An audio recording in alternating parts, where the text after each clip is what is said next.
Vivo has launched yet another selfie-centric smartphone in India, and it's called the Vivo V5. In this video, we'll unbox the phone and we'll see what's different from the V5 and the V5 Plus, which it already sells in the market. So first, let's take the Vivo V5 out of the wraps. The Vivo V5s, as the company is named it, will be coming with 64 GB of internal storage. The design, as you see on the box, is pretty much same as the V5, which was launched last year.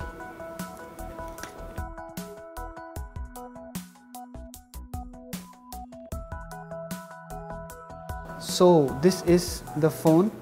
It has a 5.5-inch display and looks pretty similar to the V5 to me. It has a golden color back, a unibody design, feels pretty heavy, heavier than Moto G5 and the G5 Plus that were launched recently in this price bracket.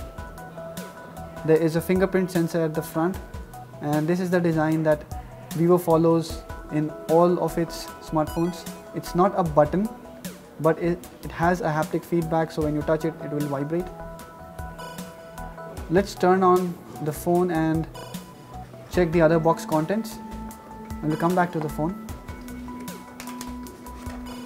So there is a SIM ejector tool, and we have a back cover with quick start guide and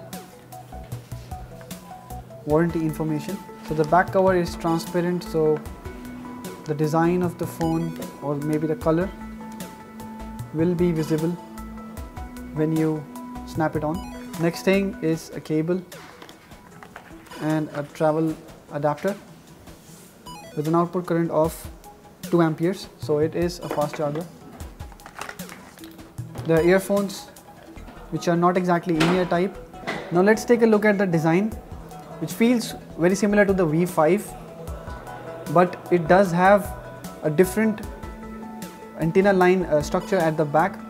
You see the antenna lines are curved at the edge, which looks very similar to the recent iPhone 7 design. Both at the top and at the bottom, the antenna lines are curved around the edge. The camera is also placed a little on the upper side. At the bottom, there is a 3.5mm headphone jack, a microphone, a micro USB port for charging, and speakers. There's nothing at the top. At the side, there is a SIM card slot, and we'll take it out to find out what all SIM cards it supports. And there are volume rocker and lock keys at the right side. The SIM card slot is on the left, which has 2 slots basically, one of which will take a micro SD card or a nano SIM card, another will take a micro SIM card. The phone has a 20 megapixel sensor at the front and the speaker grill. Now let's take a look at the specs of the smartphone. It's based on a MediaTek MT6750 chipset along with 4 GB of RAM.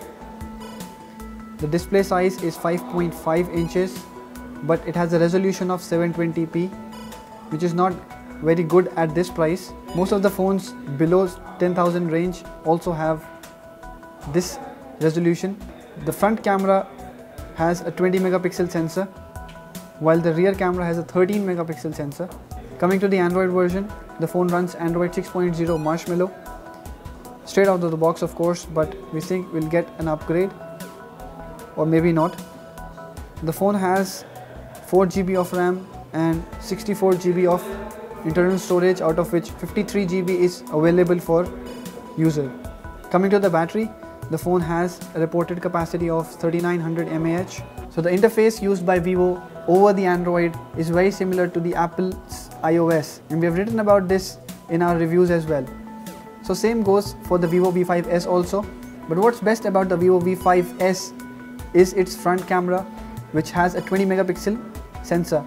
So we'll just quickly take a selfie, and it also comes with a front flash.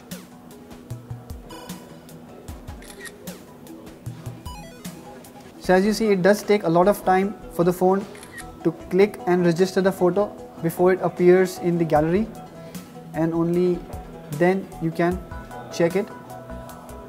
So overall, the Vivo V5s is very similar to the Vivo V5, barring that the antenna lines at the back are a little rearranged, which only makes the phone look more like the iPhone.